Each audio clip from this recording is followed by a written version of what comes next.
Did Cassandra Clare write this episode?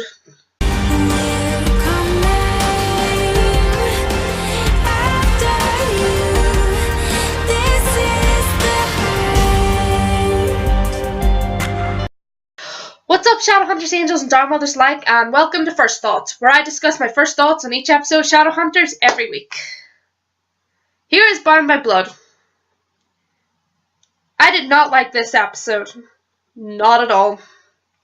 And normally, it's in these episodes I would talk about how I loved each episode, the things I thought were good, the things that first struck me, because normally when I watch an episode, the first things that strike me are the things that make me happy. But a lot of things made me angry in this episode. A lot of things bothered me, a lot of things really irritated me, and it was very rare that I actually found something that made me happy. I actually watched this episode with my sister, which is kind of rare because my sister doesn't really watch it, and even she was angry. Even she was saying that things didn't make sense and things were stupid. And this is coming from someone who hasn't watched any of the episodes of Season 2 at all. So, where to begin? I talked about Clary ascending into ultimate Mary Sueism last week. It seems that you can get higher than ascending into Mary Sueism. In my sister's words, there has to be a different word for Clary because she isn't even a Mary Sue. She has gone beyond that realm into something that can't even be described as a Mary Sue. This entire episode was just filling Clary's ego. This entire episode seemed to focus around making her seem like this big, important thing that she really wasn't. I get it. Clary's the protagonist. Clary is the one who the show is based around. In the books, Clary was the one whose perspective most of the story came from.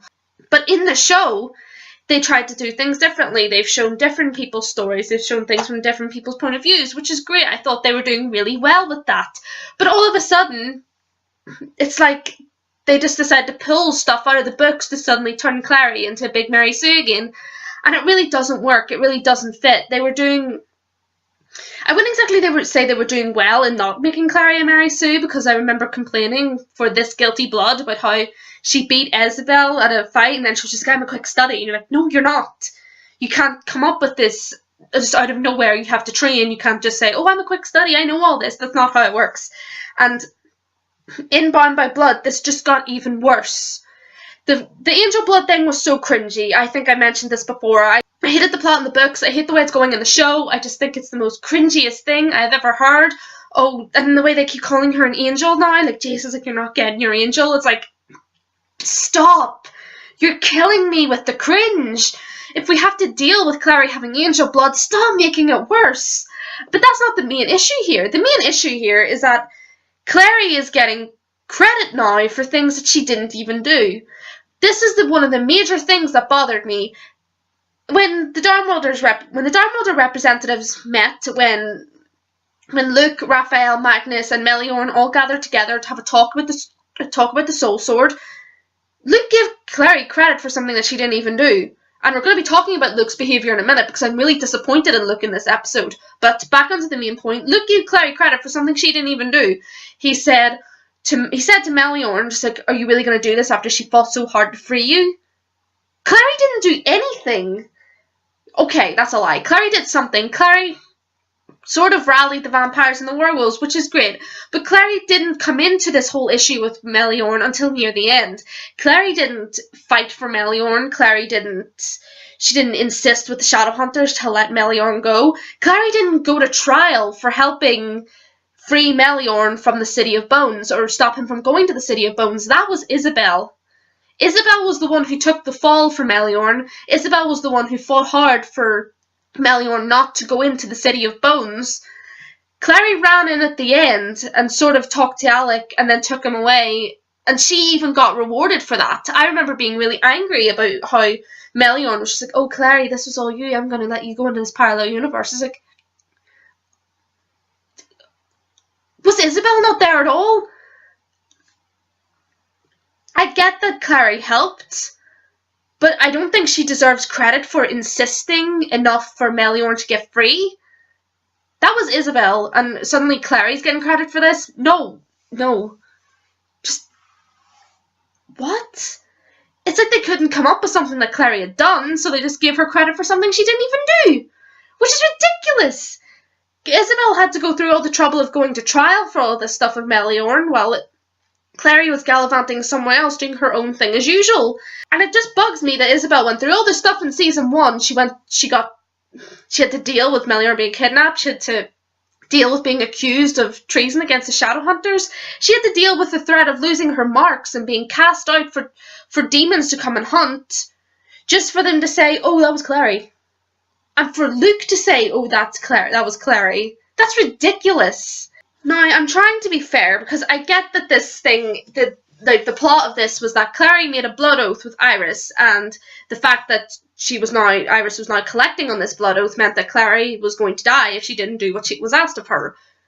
Again, she did nothing. Again, she sat and cried and acted all weak while someone had to go and do the dirty work for her. And I get it.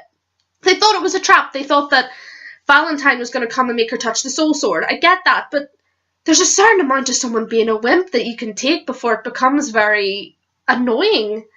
Like, I don't think Clary should have went at all. I think that Clary shouldn't have even gone to Simon's van. I think if they were able to track Madsy, it should have been Simon and Jace going, and they should have left Clary with Luke or left Clary somewhere safe. If she wasn't going to do anything, she shouldn't have went. It just put her in danger of getting kidnapped anyway. They should have left her with someone that they trusted. I know they trusted Simon, but Simon is still a novice vampire, and this isn't like it's a small thing. If Clary touches the soul sword, all the Downworlders are going to die. It's not a joke. It's not something that you can just go, oh, I'm going to come along anyway because I want to, even if I'm not going to do anything. It was ridiculous, and not even worse, she didn't stay in the van. She's like, I'm not going to die in this van, Clary. This is not the time to be making requests. This is not the time to be complaining about where you are or aren't going to die.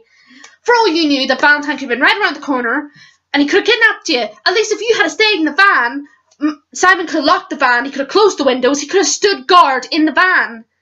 It's not your decision where you do or don't die. And I find it hard to have sympathy for Clary with this blood oath because it's her fault that she has it in the first place. I know she acknowledged that by saying, oh, I didn't read the fine print, but it still doesn't excuse that. For the entirety of, was it Day of Wrath? I'm not sure which episode it was. I think it was Day of Wrath. For the entirety of Day of Wrath, people kept saying to her, you can't raise your mum from the dead, Clary. You can't raise your mum from the dead. That is dark magic. You can't do it.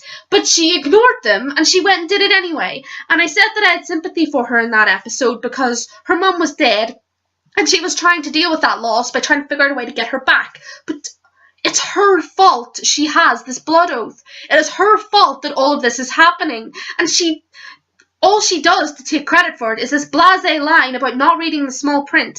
And it's not a joke. This entire thing put her in danger of getting kidnapped by Valentine and forced to touch the soul sword, which doesn't just decimate one person, it doesn't just decimate one race, the Downworlders, it decimates all of them. Not just in New York, all of them.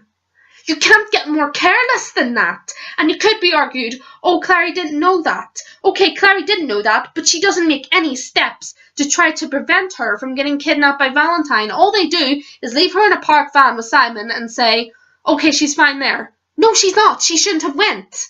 She shouldn't have been her usual Clary self and was like, oh, well, I need to go. No, you should have stayed with Luke. You should have stayed maybe in the Institute. You should have stayed somewhere where you could be safe. And okay, it made it easier to get Madsy to her because she was in the van. But honestly, the way this plot is going, Clary needs to die. Not in the whole, oh, Clary needs to die, what are they going to do? No, Clary needs to die. The way they have written this plot, the best way to go is for Clary to die. It's a double-edged sword the way they have written this. Because they have created the soul sword. Well, they didn't create the soul sword. The soul sword was in the book series. But they have the soul sword and they're saying, like, if someone with pure angel blood touches this, every Downworlder dies. Everything with demon blood dies. Which right now, as far as we know, includes Jace. Anyone with demon blood will die. So, it's the soul sword, which can kill millions of Downworlders. And there's Clary. And the only reason Clary isn't dead right now is because the protagonists like her, Luke had raised her. Luke is being difficult because he raised Clary, which I can understand, okay? I will give him leeway for that. He did help raise Clary. It's not like he can just go, oh, we'll just kill her. But still, you can see my point. It's like the complaint my friend always has about Supernatural. She says that in Supernatural, I don't watch Supernatural, but I always remember these arguments that she had. She said in Supernatural, there were so many opportunities for things to be fixed, for everything to go back to normal, except this character called Sam had to die. But the other character, Dean, wouldn't do it. And it's just like, you can stop everything. Everything. I know it will be hard, but there's this little thing. It's called self-sacrifice, and no one in these types of franchises seems to understand it. I do not think that Clary's life is worth millions of other Downworlders. Meliorn and Raphael have it right. She should die. If this is the way it's going to go, if Clary is the only one who can activate the Soul Sword, she needs to die. They need to kill her. That's just... I don't care if you're in love with her. I don't care if she's your sibling. I don't care if she's your lover. She has to die. It is not a case of, oh, Clary's life is worth millions. Don't you dare! You cannot say that Clary's life is worth the millions of Downworlders that could be affected if she touches a Soul Sword. It's just not on. It's just not possible. And honestly, I don't know where this final episode is going to go, but I would respect Clary so much more if she tries to kill herself. I'm not saying this to promote suicide or say that suicide's a good thing. I'm saying it because Clary's life is endangering millions right now. And there is the possibility that they could defeat Valentine, they could defeat the Soul Sword, but I've seen in the promo that her hand is going to be inches from the Soul Sword. This isn't a joke. Like, I don't know how much more I'm going to put this. Like, they've written this so that they're trying to convince us that we want Clary to live against the millions of Downworlders that are in danger now. I have no respect for a protagonist who thinks that their life is more important than millions of others. And I actually respected Clary when she was prepared to die, when the blood oath was coming towards her. I thought, okay, it's very noble. She's not a whimpering mess anymore. She's accepting it. But I couldn't help thinking, as it was happening, this would be better off. I know that we've grown to like these protagonists. I know that we care about their feelings and stuff. I mean, I've never liked Clary, so I find it hard to care if she does die or not. But we've grown to love these protagonists. We've grown to care about how they feel and who they care about. But if these characters were even half of the people that we like to believe they are, they would recognise that if Clary is the one endangering millions of people, millions of Downworlders, then they need to put their feelings aside. It's hard, and it's easy for me to say this, because, it's a fiction. It's not, I've never been put in such a situation. It's not like any of us know what it's like to know what a loved one's life is, sacrificing millions, but I'd like to think that we'd all make the right decision here, I don't think that it would be extremely hard, extremely scary, and extremely heartbreaking, but I'm sorry, Clary, no, it's not how it works. And I know that there's going to be some loophole at the next episode. I highly doubt that they're going to kill Clary, the protagonist, who lasts through 6 books and loads of sub-series. So there's going to be some loophole, I know that, but if they start pulling this, Clary's whole life is worth more than the millions of Downworlders, I'm going to get really angry and really upset with the show, because it's just not on. It's really not. I am really disappointed with Luke. I am immensely disappointed in Luke. This episode, whether it was the writer's decision or whatever it was, it made me despise Luke. His actions were abhorrent.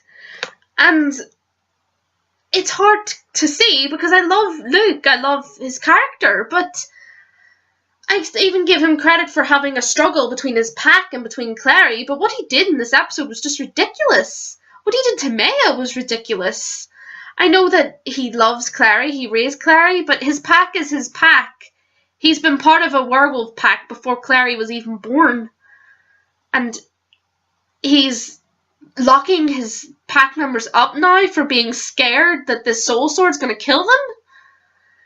Maya had the right idea. As I said, Clary needs to die the way this situation is going. And I can't believe that Luke treated her the way he did. And he tried to say, oh, no, I don't love Clary more than the pack, but I'm still going to lock you up. I don't have any words for it. Not to mention that he gave Clary credit for the Meliorn situation when the Darmwater representatives met. It's like, no, what is happening to you, Luke? What is happening? They were doing so well with this series, and then this episode just happens, and it's a clusterfuck. It's more of a clusterfuck than How Art Thou Fallen. And How Art Thou Fallen only had the one issue. This was just a mess. Honest to God, I wouldn't be surprised if this was the one episode they let Cassandra Clare write, because Clary just went beyond the realms of Mary Sueism. Suddenly everyone's acting like a dick, and suddenly no one is acting themselves and making rational decisions. So if I found out that Cassandra Clare had a hand in this episode, I would not be shocked. I'd be more shocked if I found out that she didn't, because this episode didn't feel like the rest of the series. This episode felt insane. Like, I get that, like, the characters are under stress and they're acting and lashing out, but it just doesn't feel like them to me. This feels a a mess. It just, I don't know how to put it. I was so angry watching it. I threw my pillow across the room. It hit my puffy, and I was just like, I can't believe this episode. I can't believe the writers. I can't believe what's going on. I can't believe how the characters are behaving. It was a mess. Everything that happened was a mess. Every decision that was made was a mess. To finish the episode off, I'm going to talk about something that I actually liked, because I hate all the negativity. I still love Shadowhunters with all my heart, and I'm really hoping that this episode is really not going to reflect how things are going to go from now on. So I want to talk about something that I like to sort of remind myself that there were some good things. I loved the talk between Magnus and Alec about Alec trying to kill himself.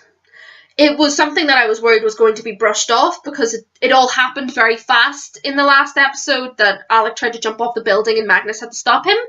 But thankfully, it seems that they're going to address it. They're going to talk about it more. And Magnus says, if you ever feel like that, tell me, please, talk to me. I know what it's like to feel this way. And he knows what it's like to feel this way from the conversation he had with Simon about how he ended up nearly jumping off a bridge. And I don't know how people are feeling about it. Alec trying to kill himself over what happened in the last episode.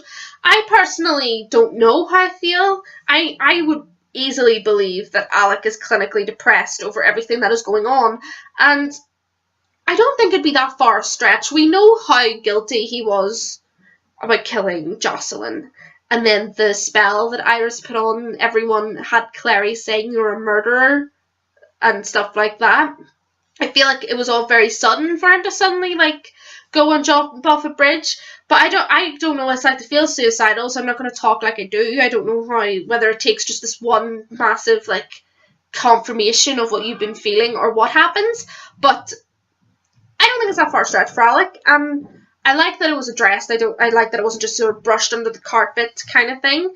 I thought it was very nice. It further added to the Malik relationship. It further added to their communication, the fact that they're talking about these things and addressing the problems that they have. It's not just being brushed under the carpet and never addressed again. And even though they fought a bit later in the episode, as I said in This Guilty Blood, people fight in relationships. It's how it goes. It's never always running through fields of daisies, plucking flowers and kissing in the rain. And there are troubles, especially in a universe like the Shadowhunter universe. And there are going to be some trials, and I think it's understandable why Alec was angry, and I think that I don't think that it's going to become a long-standing thing that he's angry with Magnus, because in the promo for the next episode we actually see that they kiss. So I think that it's more it was more for Alec a sudden fear because he knew his sister was in trouble and his sister was taking drugs and he was scared, which is understandable. I think they'll have a talk as usual and apologise, and it'll all just move on the way it usually does. I don't think it's going to become a long-standing conflict.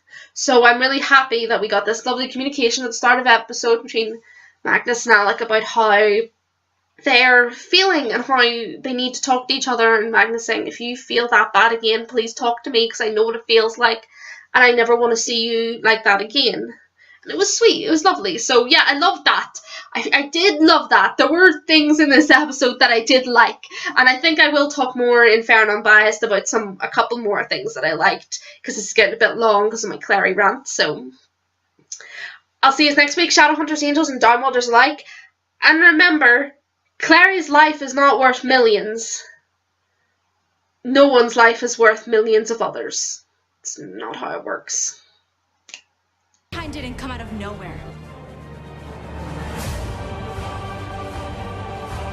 We use our angel blood to justify everything we do, just like him. Like him, we forget that we are not only angels.